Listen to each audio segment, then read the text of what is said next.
क्या एक बार फिर से क्यूबा संकट खड़ा हो गया है और आखिरकार शपथ लेते ही पहला कौन सा काम करने वाले हैं पीएम मोदी? जानेंगे इटली क्यों दौड़ रहे हैं। जियोपॉलिटिक्स में बहुत कुछ चल रहा है, हमेशा की तरह जानने को मिलेगा बहुत कुछ। आइए जानते हैं इन खबरों को विस्तार से। पिछले हफ्ते रूस के राष्ट्रपति व्लादिमीर पुतिन ने चेतावनी देते हुए कहा था कि अगर अमेरिका हथियारों के साथ यूक्रेन रूस की जमीन पर हमला करता है तो ऐसी स्थिति में परमाणु हथियारों के इस्तेमाल की संभावना से रूस इनकार नहीं करता। विनाशक धमकी देने के सिर्फ एक हफ्ते बाद ही रूस अपना न्यूक्लियर पनडुब्बी लेकर अमेरिका के दुश्मन और वामपंथी पड़ोसी क्यूबा में भेजने जा रहा है। कहा जा रहा है कि अमेरिका से करीब 150 किलोमीटर की दूरी पर रूसी परमाणु पनडुब्बी मौजूद है। क्यूबा के रिवॉल्यूशनरी आर्म्ड फोर्सेज मिनिस्ट्री ने 6 जून को कहा कि रूसी परमाणु ऊर्जा से चलने वाली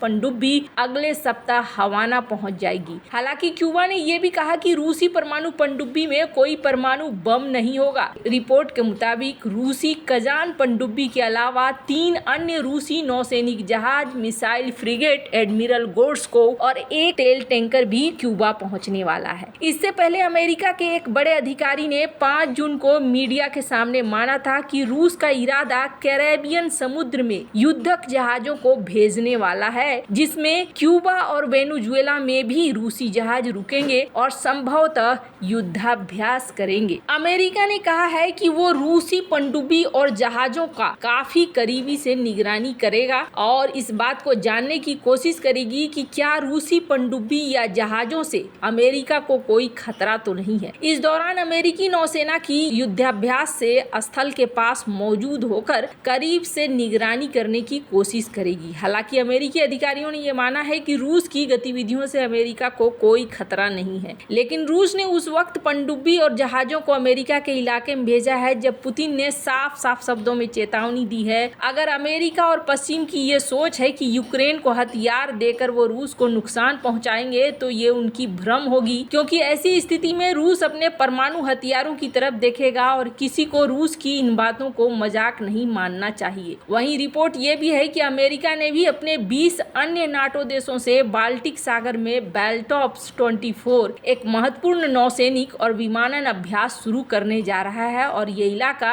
रूस से काफी करीब है। रूस ने फरवरी 2022 में यूक्रेन पर आक्रमण शुरू होने से पहले दुनिया भर के अलग अलग क्षेत्रों में अभ्यास किया है। इसमें 2022 में आर्कटिक की सुरक्षा का अनुकरण करने वाले अभ्यास शामिल थे, जिसमें अमेरिका और अन्य नाटो देशों के हित जुड़े हुए हैं। रूस ने अक्टूबर 2022 में भूमध्य सागर में नौसैनिक अभ्यास भी किया था। वास्तव में रूस ने 2022 में वेनेजुएला में संयुक्त युद्धाभ्यास भी किया और पिछली सर्दी में रूसी प्रशांत बेड़े ने साइबेरिया और अलास्का के करीब प्रमुख नौसैनिक अभ्यास किए थे। हालांकि कैरिबियन देशों में रूसी सैन्य अभ्यास अमेरिका के लिए कोई बड़ी बात नहीं हो सकती है, लेकिन क्यूबा और वेनेजुएला के बंदरगाहों पर रूसी सबमरीन और युद्धपोतों की तैनाती अमेरिका की दिलचस्पी जगा सकती है। क्यूबा उन कुछ देशों में से है जो यूक्रेन पर आक्रमण के बाद रूस के खिलाफ लगने वाले अंतर्राष्ट्रीय प्रतिबंधों में शामिल नहीं हुआ है। इसके विपरीत फरवरी 2022 में दोनों देशों के बीच संबंधों में सुधार हुआ है। क्यूबा के राष्ट्रपति मिगुएल डियाज कैनेल ने पहले अमेरिकी प्रतिबंधों की आलोचना की थी।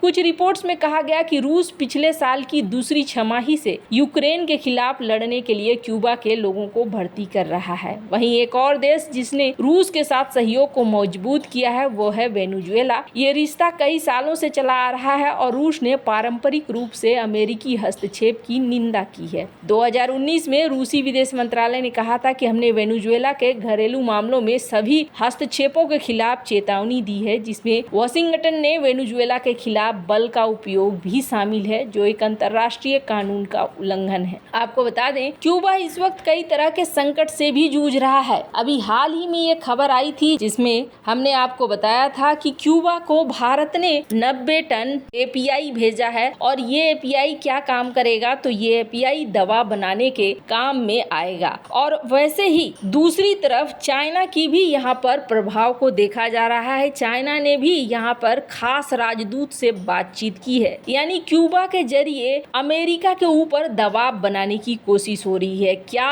ये कोशिश ताइवान के ऊपर किसी तरह का एक्शन का संकेत तो नहीं है, क्योंकि दोनों ही देश एक तरह से घेरने की कोशिश कर रहे हैं अमेरिका को। जहां एक तरफ ये सब कुछ हो रहा है तो वहीं दूसरी तरफ प्रधानमंत्री बनने के बाद पहला कौन सा काम करने वाले हैं पीएम मोदी। प्रधानमंत्री नरेंद्र मोदी 9 जून को अपने शपथ ग्रहण समारोह के तुरंत बाद इटली की अपनी पहली अंतर्राष्ट्रीय यात्रा पर जाएंगे। आज पीएम मोदी को एनडीए दल का नेता चुन लिया गया है और इसके बाद तय हो गया है कि उनका सबसे पहला दौरा इटली का होगा। लोकसभा चुनाव में जीत हासिल करने के बाद प्रधानमंत्री मोदी ने G7 शिखर सम्मेलन में भाग लेने के लिए इतावली प्रधानमंत्री जॉर्जिया मेलोनी का निमंत्रण स्वीकार कर लिया है, जो 13 से 15 जून तक बोर्गो एग्राजिया अपुलिया में आयोजित किया जाएगा। भारतीय विदेश मंत्रालय ने एक बयान में कहा है कि नरेंद्र मोदी ने गुरुवार को इटली की प्रधानमंत्री जॉर्जिया मेलोनी से बात की और इटली के